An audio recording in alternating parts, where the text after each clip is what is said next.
ഒരു തുമ്മൽ വന്നത് എങ്ങാട് പോയാവോ?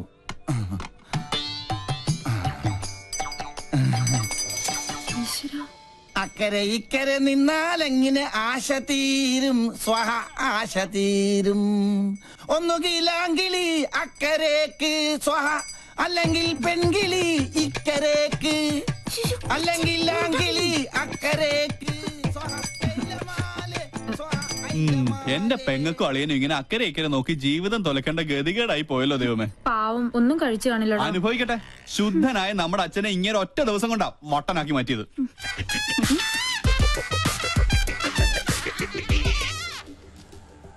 ഒബാമ ഇപ്പൊ ഇങ്ങെത്തും ബാൻഡ് ബുക്ക് ചെയ്യാനായിട്ട്. അമേരിക്കൻ പ്രസിഡന്റ് ഓട്ടോയുടെ ശബ്ദം കേട്ടില്ലേ?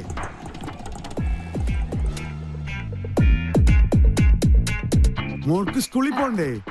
ഇങ്ങനെ മടിച്ചായാലോ? ഇക്കൊല്ലം കൂടി കഴിഞ്ഞാൽ അടുത്തത് 10ാം ക്ലാസ്സിലാ. മിടുക്കിയാണോ? അയ്യോ മോളെ, എന്താ ഇത്? സ്കൂളിൽ പോകുമ്പോ മൊബൈൽ ഫോൺ കൊണ്ടുപോകാൻ പാടില്ലെന്ന് അച്ഛൻ എത്ര പ്രാവശ്യം പറഞ്ഞിട്ടുണ്ട്. ചാർജ് ചെയ്തില്ലേ? കണ്ടില്ലേ? എന്റെ മകളെ പഞ്ചറടിക്കാൻ വേണ്ടി ആ തെണ്ടി പോവാലും വീണ്ടും വന്നിരിക്കുകയാണ്. ഇന്ന് അവന്റെ തലമണ്ട ഞാൻ തല്ലിപ്പൊളിച്ച് ബലിച്ചോറാക്കും. അച്ഛൻ കൊച്ചിനെ കൊണ്ട് സ്കൂളിൽ പോയ ഇവനെ തല്ലി ഓടിക്കുന്നവരെ ഞാൻ ഏറ്റുന്നു. മോനെ, എന്താ അവനെ സൂക്ഷിക്കണം. അവന് ഭ്രാന്ത, നമ്മളെ പോലല്ല. അയ്യോ, അസംബ്ലി തുടങ്ങുന്നതിന് മുമ്പ് സ്കൂളിലെത്തണം. ഒബാമ വന്ന ഓട്ടോ കാശ് കൊടുക്കണേ. അവിടെ എന്തോ പ്രതിസന്ധിയാ. മോളെ വാ, പോവാ. നീ മൊബൈൽ ചാർജ് വാ. തിരി കത്തിത്തീരുന്നവരെ കാത്തിരുന്നാല് വിശന്ത തണ്ടം കരിയും.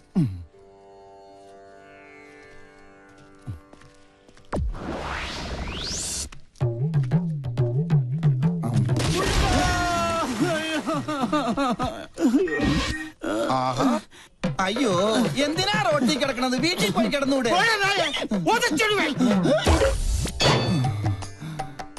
ഈശ്വരൻ രക്ഷിച്ചു.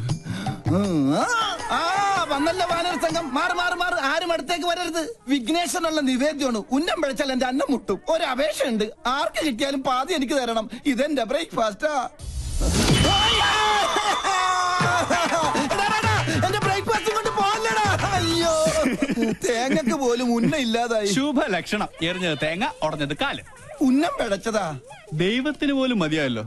ചേച്ചി അവിടെ ആദ്യം പിടിച്ചിരിക്കുക. വല്ലതും കഴിച്ചാ? കാലത്ത് തന്നെ 2 അഗർബത്തി സ്റ്റാൻഡ് വിഴുങ്ങി. അഗർബത്തി സ്റ്റാൻഡാ? അഗർബത്തി പഴത്തിലാ കുത്തിവെച്ചിരുന്നത്. എന്ത് ചെയ്യാനാ? സ്വന്തമായിട്ടൊരു വൈഫ് ഹൗസ് ഉണ്ട്, ഹൗസ് വൈഫും ഉണ്ട്. പക്ഷെ ആ വാടക വീട്ടിൽ താമസിക്കാൻ എന്റെ യോഗം. സ്വയം വരുത്തി വെച്ചല്ലേ. ഇവിടെ ഇങ്ങനെ ഒരു പ്രേമകുടീരം കെട്ടി താമസിക്കാതെ അളിയന് ചേച്ചിയും കൊണ്ട് എങ്ങോട്ടെങ്കിലും ഒളിച്ചോടിക്കൂടെ? 13 തവണ ശ്രമിച്ചല്ലേ. അപ്പോഴൊക്കെ ആ വട്ടന്റെ അല്ല ആ വട്ടച്ചന്റെ കയ്യിൽ നിന്ന് തലക്കെട്ട് കിട്ടി. നല്ല ISI മാർക്കുള്ള മുദ്ര ഇപ്പോഴും എന്റെ മൂർധാവി കിടപ്പുണ്ട്. ശ്രീലങ്കട ഭൂപടം പോലെ. ചിരിക്കണ മധുര 16കാരിയെ സ്വന്തം ചിറകിനുള്ളിൽ ഒളിപ്പിച്ച് വെച്ചിരിക്കല്ലേ. ആ വട്ടൊന്ന് മാറിക്കിട്ടാൽ എനിക്കൊരു ദാമ്പത്യമുള്ളൂ. അളിയനിപ്പോ കണ്ടകശനിയാ. അത് കൊണ്ടേ പോവും. എന്നെ വിളിച്ചോ? എത്ര കറക്റ്റാ. സോറി കണ്ടകശനി കണ്ടത്തിലാ കൊണ്ടത്. മോള് ഞങ്ങളെ പരിചയപ്പെട്ടില്ലല്ലോ. ഞാൻ പൽപ്പു, ഇതെന്റെ ഭാര്യ പല്ലവി, ഇത് പിന്നെ കല്യാണ ചെറുക്കൻ ഫാൽഗുണൻ. ഒന്ന് ചിരടാ, നല്ലോണം വിടരട്ടടാ. ഇവരുടെ തറവാട് പല്ലനേരിയില്ല, ഞാൻ പല്ലാവൂർത്തായിരുന്നു. ഇപ്പൊ സെറ്റിൽ ചെയ്തിരിക്കണ പല്ലിശ്ശേരിയില്ല.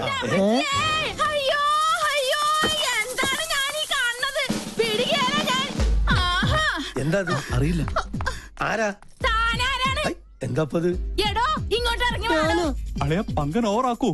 എന്നാ പങ്കന്റെ എല്ലാം ഒടിഞ്ഞത് തന്നെ. കല്യാണം മുടക്കണ കേസാണേ. നിങ്ങൾ ആരാന്നാ ചോദിച്ചത്? ഈ കൊച്ചിനെ അച്ഛനോട് ചോദിക്കും. എന്താ പറഞ്ഞേ? മോനെ എന്തേ കേക്കണേ? സത്യമായിട്ട് എനിക്കൊരു അറിയില്ലമ്മേ. അറിയില്ലല്ലേ? പള്ളിപ്പുരം പള്ളിയിലെ പെരുന്നാളിന് കച്ചവടത്തിന് വന്നത് ഓർക്കണുണ്ടാ നിങ്ങള്? അന്ന് എന്താ നിങ്ങൾ എന്നോട് പറഞ്ഞത്? ഈ മിഴികൾ എത്ര മനോഹരം. അന്ന് തന്ന ചെറിയ ഡെപ്പോസിറ്റാ പലിശ അടക്കം വളർന്ന് ഇപ്പൊ ഈ പരുവത്തിലായത്. എന്തൊക്കെയാ നിങ്ങൾ ഈ പറയണേ? ഈ കൊച്ചിന്റെ അച്ഛൻ ആരാണെന്ന് തെളിയിക്കണ DNA സർട്ടിഫിക്കറ്റ് ഇട്ടാണ് ഞാൻ വന്നേക്കണത്. നോക്ക്. അഭിലേഷനുണ്ടോ? ഉണ്ടല്ലോ മിസ്റ്റർ അച്ഛൻ. കൂടുതൽ തെളിവിന് ഞങ്ങളുടെ കൊച്ചിന്റെ കുണ്ട പോലെ നിക്കണ ഈ പല്ല് തന്നെ ധാരാളാണ്. അല്ല, ഇതെന്താ പകർച്ചവ്യാധിയോ? ഏതായാലും എന്നെ പൈതൃകം തെളിയിച്ചു. മോളെ മുത്തച്ഛനടുത്ത് വന്നേ. ഇറങ്ങണോ ഇവിടുന്നു? ഒരു പല്ലം ഫാമിലി വന്നിരിക്കുന്നു. അല്ല, ഞങ്ങൾ കൂടുതലൊന്നും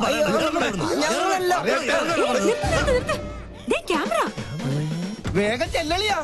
ആരും പ്രശ്നം ഉണ്ടാക്കല്ലേ. വരണം. ചേട്ടാ ക്ഷമിക്കണം, ഞങ്ങൾ കളേഷോയുടെ ആൾക്കാരാ.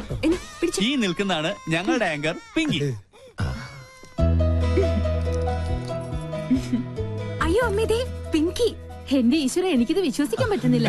സോറി, ഈ നല്ല മുഹൂർത്തത്തിൽ തന്നെ നിങ്ങളിങ്ങനെ മണ്ടം കളിപ്പിച്ചല്ലേ, ക്ഷമിക്കണം. TV കണ്ടിട്ടേ ഉള്ളൂ, നേരിട്ട് കണ്ട ആദ്യമായിട്ടാ. എന്തായാലും ചെക്കൻ അച്ഛൻ ഞങ്ങൾക്ക് വേണ്ടി ഒരു മണ്ടൻ കിരീടണിയണം.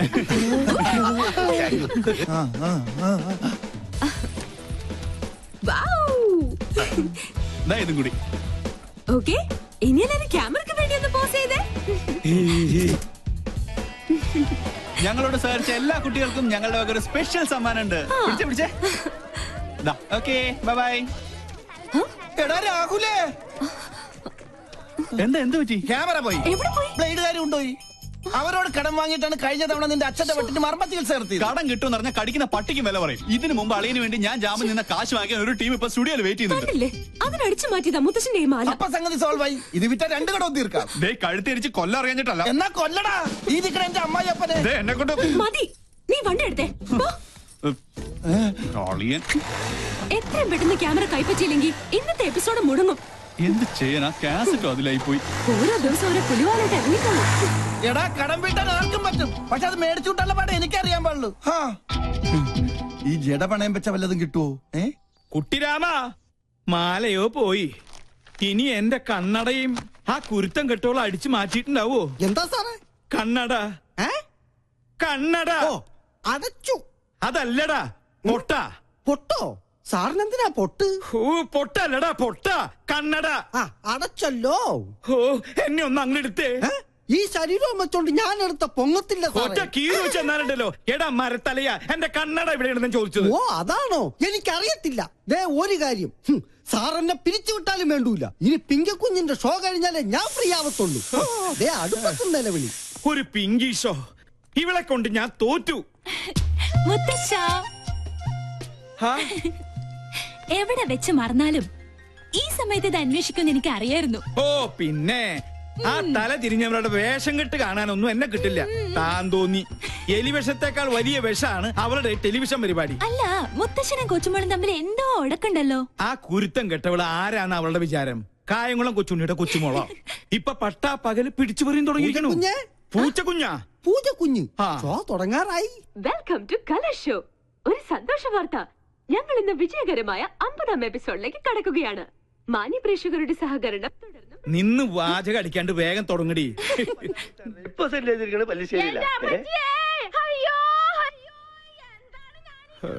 മാല അടിച്ചു മാറ്റിട്ട് അവളുടെ കളി.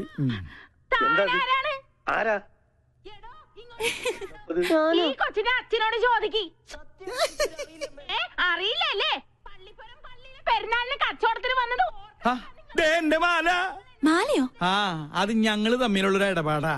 ഓ, ആശ്വാസായി. ഇതിനു വേണ്ടിയായിരുന്നെങ്കിൽ എന്നോട് ചോദിച്ചാ മതിയായിരുന്നില്ലടി കാന്താരി.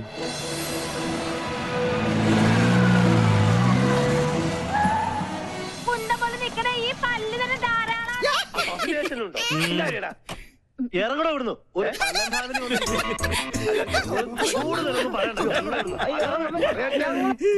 അടുക്കളയിൽ ജോലിയൊന്നുമില്ലേ? ഉണ്ട്, സാറ് നിർബന്ധിച്ചിട്ടാ. ചുമ്മാതല്ല കോമാളി വേഷം കെട്ടി കൊച്ചുമോള് തെരുവിൽ കാള കളിച്ച് നടക്കുന്നേ. പ്രോത്സാഹിപ്പിക്കാൻ കുടുംബത്തിൽ തന്നെ ആൾക്കാരുണ്ടല്ലോ. നാളെയല്ലേ നിനക്ക് ഇന്റർവ്യൂ? ഈ TV കാണുന്ന നേരം കൊണ്ട് നാളത്തേക്ക് വല്ലതും പ്രിപ്പയർ ചെയ്യാൻ നോക്ക്. ഒരു ബഫൂൺ ഷോയും അതിനു കുറെ കാഴ്ചക്കാരും. ഈ പോക്ക് പോയാ ഇവിടെ എന്നെ അമ്മാവനായിട്ടും അംഗീകരിക്കില്ല, അമ്മായിയപ്പനായിട്ടും അംഗീകരിക്കില്ല. കലികാലം. TV കണ്ടുപിടിച്ചവനെ വേണം ആദ്യം കൊല്ലാൻ. മസ്തിക്ക് പാഠശാല. എന്നാ എന്റെ ഷോ വെക്കാതിരുന്നത്? ഓഹോ, പട്ടാളത്തിന്റെ വിലക്കുണ്ടാവും. അതെ, ഞാൻ തന്നെ ഓഫ് ചെയ്തത്. നിന്നെ രാഷ്ട്രം ആദരിക്കുന്ന ചടങ്ങൊന്നുമല്ലല്ലോ TVയിലുണ്ടായിരുന്നത്. കണ്ട അലവലാതി സിവിലിയൻ പിള്ളേരോടൊപ്പം കൂത്താടി നടന്ന് ഓരോരോ കോപ്രായങ്ങളും കാട്ടി മനുഷ്യന്റെ മാനം കെടുത്താൻ ഇറങ്ങിയിരിക്കുന്നു. മെയിൻ സാബിനോട് ഞാൻ എന്നും പറയാറുള്ളതാ, എല്ലാ പ്രൊഫഷനും അതിന്റേതായ അന്തസ്സുണ്ട് അല്ലേ മുത്തശ്ശ? പട്ടാള നിയമം അടിച്ചേൽപ്പിക്കരുത്. എനിക്കിഷ്ടമുള്ള ഒരു ജോലി ഞാൻ ചെയ്യുന്നു. എൻ വഴി താൻ ഈ വഴി. അല്ലെങ്കിലും നിന്റെ ഇഷ്ടം തന്നെ ആയിരുന്നല്ലോ എല്ലാറ്റിലും. എൻട്രൻസ് പാതിയിൽ നിർത്തി. ചേർന്ന കോളേജിലെല്ലാം പ്രശ്നക്കാരി. നിന്റെ അച്ഛനെ പോലെ അന്ന് ഞാനും സാമർത്ഥ്യം കാണിച്ചിരുന്നെങ്കിൽ ഇതൊന്നും കാണേണ്ടി വരില്ലായിരുന്നു. രാജലക്ഷ്മി, എന്നെങ്കിലും ഒരു മനസ്സമാധാനം ഇവിടെ എനിക്ക് തന്നിട്ടുണ്ടോ? താൻ തോന്നി. അതെ, താൻ തോന്നി, തന്നിഷ്ടക്കാരി. അങ്ങനെ ഒരുപാട് വിശേഷണങ്ങൾ ഉണ്ടല്ലോ എന്റെ പേര്. നീ അകത്ത് പോ, അല്ലെങ്കിൽ ഞാൻ മിണ്ടിയല്ല കുറ്റം. നീ ഇപ്പൊ ഒന്ന് സംസാരിക്കണ്ട, അകത്ത് പോയേ. രണ്ടെണ്ണത്തിൽ ഒന്ന് ഇങ്ങനെ എന്ത് ചെയ്യാന്? അതിന്റെ സമയം അത്രയ്ക്ക് മോശ. ജോത്സ്യൻ തന്നെ പറഞ്ഞതല്ലേ. സമയദോഷത്തിന്റെ പേരും പറഞ്ഞു വല്യമാമ തന്നെ അവൾക്ക് വളം വെച്ച് കൊടുക്കുന്നത്. നിഷേധിക്കുന്നില്ല. ഇത്തിരി ശാസനയുടെ കുറവുണ്ട്. ഇപ്പൊ തന്നെ അത് ശരിയാക്കി തരാം. എടി പിങ്കി, പിങ്കി, നീ കുറെ ദിവസമായി തുടങ്ങിയിട്ട്. എവിടെ അവള്? നിന്നെ ഞാൻ ഇന്നും. പിങ്കി, സുഖല്ലേ? എന്റെ മാല എവിടെ? കേട്ടില്ലേ കോട്ടയത്തിന് കോട്ടപ്പിള്ളേച്ചൻ 90 കഴിഞ്ഞപ്പോ പെങ്കടിക്കാൻ പോയി. മാല കേട്ട് വന്നു, കോട്ട വാങ്ങി വന്നു. മാല വേണോ കോട്ട വേണോ? രണ്ടും. ആദ്യം കോട്ട പിന്നെ മാല. ഓക്കേ. ഈ പട്ടാളവും കലയും തമ്മിൽ ചേരില്ല മുത്തശ്ശ. കണ്ടില്ലേ, ഇതൊക്കെ കലാരംഗത്ത് എനിക്ക് കിട്ടിയ അംഗീകാരങ്ങളാ. വേണേ കൊണ്ട ഒരു കല പോലും പട്ടാളം രാജലക്ഷ്മിയുടെ ജീവിതത്തിലുണ്ടോ? അസൂയ, പെരുന്തച്ചൻ സിൻഡ്രം. നീ എടുത്തൊഴിക്കടി.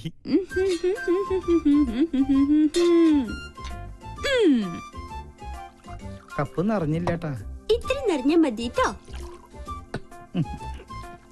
വെള്ളം അധികം വേണ്ട, വെള്ളത്തിന്റെ കുത്തിനിക്ക് പിടിക്കില്ലേ. മതി മതി. മോളെ ഇങ്ങട് വന്നേ. നീ നിന്നോട് പല പ്രാവശ്യവും ഞാൻ ചോദിക്കണം ചോദിക്കണം എന്ന് വെച്ച് വിചാരിച്ചിരിക്കുകയായിരുന്നു.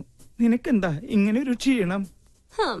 അല്ല, ദേ ഈ നിധിവേളത്തിന്റെ താക്കോല് ഇനിയെങ്കിലും എന്നെ ഏൽപ്പിച്ച നിനക്കെന്താ ഒരു പ്രശ്നം? പിന്നെ എനിക്കെന്താ ഇവിടെ ഒരു പിടിവള്ളി? അത് ശരി, എന്റെ വീക്ക്നെസ് വെച്ച് തന്നെ നിനക്ക് കാര്യം നടത്തണം അല്ലേടി കാന്താരി? നിനക്കൊരു ക്ഷീണമില്ല. കുടിക്കാൻ വരട്ടെ? അല്ല മുത്തശ്ശ, ഡയബറ്റീസ് വേണ്ട. പിന്നെ കൊളസ്ട്രോൾ കിട്ടിയില്ല. ഓ, അപ്പൊ പ്രഷറോ? Thank you thank you thank you. നേരാ നേരം മരുന്നും പത്തിയും നോക്കി പട്ടാളം പരിചരിക്കുന്ന ദേഹായത്. ഓർമ്മ വേണം. എടി, വയസ്സ് നമ്മുടെ കയ്യിലല്ല, പക്ഷേ ആയുസ് അത് കൂട്ടണോ കുറയ്ക്കണോ എന്ന് തീരുമാനിക്കുന്നത് നമ്മളാ. അയ്യോ, ക്യാൻസർ തന്നില്ല. വലിച്ചാട്ടേ. വലിപ്പിക്കാൻ വരട്ടെ. എവിടെ എന്റെ മാല? ഞാൻ അത് ടിവിയിൽ കണ്ടു. അമ്പടി കള്ളി. എന്താ ഇത്? മുത്തശ്ശന്റെ തല പോലെ ഉള്ള പൊള്ളയായതുകൊണ്ട് ഇതിന്റെ കച്ചവടം നടന്നില്ല. അപ്പൊ എന്റെ മാലയോ? പാവം, ഏതോ തട്ടാന്റെ ഉമിത്തിയില് അതിപ്പോ വെന്തൊരുക്കുന്നുണ്ടാവും. അമ്പടി, അപ്പൊ നീ അത് വിറ്റുല്ലേ?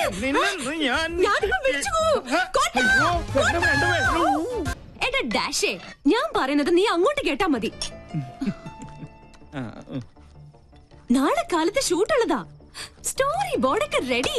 ക്യാമറയുമായി നീ അങ്ങോട്ട് വന്നാ മതി. പിന്നെ ആ പരമ ബോർഡുണ്ടല്ലോ ഗോപി, അവനോട് പറഞ്ഞേക്കണം. തീന്മേശയിലാണോ നിന്റെ തന്നോന്നിത്തരം? ടേബിൾ മാനസ് അറിയില്ലേ നിനക്ക്? ഇവിടെ ഇപ്പൊ ആണവ കരാറിന്റെ ചർച്ചയൊന്നും അല്ലല്ലോ നടക്കണത്. എന്ത് പറഞ്ഞാലും തർക്കുത്തരം. മിണ്ടാതെ കഴിക്കാൻ നോക്ക്. എന്താ ഇത്? സാമ്പാർ വേറൊന്നുമില്ല. ഉണ്ടല്ലോ, അവിയൽ, ചീര, ഓലൻ, ഇഞ്ചിക്കറി. ഇതെന്താ എന്നും ഇവിടെ ഇലയും വേരും പുല്ലും മാത്രം? ഉള്ളത് കഴിച്ചാ മതി. ഭക്ഷണത്തിലും പട്ടാളം ചിട്ട. എനിക്ക് വേണ്ടേ. എന്ത് രസമായിട്ടാ കുട്ടി പോണ. തലതെറിച്ചവൾ കണ്ടില്ലേ വാശി? പെണ്ണാ ഇവള്? നിനക്ക് തെറ്റി. അത് പെണ്ണല്ല, ആണിന്റെ ജന്മ. പിങ്കിന്നല്ല, കോളനിയിലെ പിള്ളേര് വിളിക്കുന്നത് പങ്കെണ്ണ.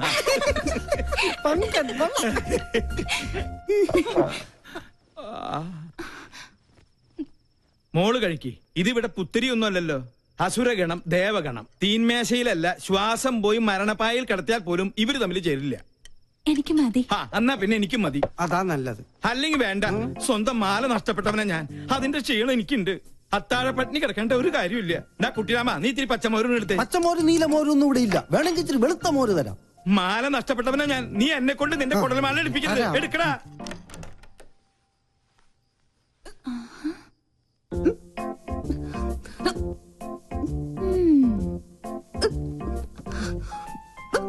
കള്ളി, എല്ലാരും ഇവിടെ പട്ടിണി. നീ എവിടെ ഇരുന്ന് ബർഗർ വെട്ടി വിടുന്നത് വേണോ? ഇത് വാങ്ങിയോണ്ട് ചുമ്മാ നമ്പർ ഇട്ടല്ലേ. അതുകൊണ്ട് അമ്മ പട്ടിണിയായി. കിടക്കട്ടെ പട്ടാളൊന്നും പട്ടിണി. എന്തെങ്കിലും ഒരു നല്ല വാക്ക് അമ്മേനോട് പറഞ്ഞിട്ടുണ്ടോ? എല്ലാത്തിനും ഒരു കുറ്റപ്പെടുത്തലോ. നിന്നോടുള്ള സ്നേഹം കൊണ്ടല്ലേ അമ്മ ഇങ്ങനെ വഴക്കിടുന്നേ? പിന്നെ സ്നേഹം നിനക്ക് തോന്നുന്നതാ. സത്യം പറഞ്ഞ എന്റെ കാര്യത്തിൽ അമ്മയ്ക്കിപ്പോ വല്ലാത്ത വേവലാതി. കാലത്താ പട്ടാമ്പിക്കാര് വിളിച്ചിരുന്നു. എന്റെ ജാതകം ചേരില്ല അത്രേ. നശിച്ചൊരു ചൊവ്വാദോഷം. ഒരു ചൊവ്വയും ബുധനും. അതാ ഞാൻ പറഞ്ഞത്, നമ്മളായിട്ട് ഒരു അടിപൊളി ചെക്കനെ കണ്ടെത്തിയ ഈ നൂലാമാലകൾ ഒന്നും ഉണ്ടാവില്ലാന്ന്. ഒന്ന് പോടി. അമ്മ മൊത്തം ടെൻഷനിലാ. ഹോസ്പിറ്റലിൽ എന്തൊക്കെയോ പ്രോബ്ലംസ് ഉണ്ട് അത്ര. നീ ചെന്ന് അമ്മയെ ഒന്ന് സമാധാനിപ്പിച്ചു. ഞാൻ അത്രയ്ക്ക് അങ്ങ് താഴ്ന്നു കൊടുക്കണോ?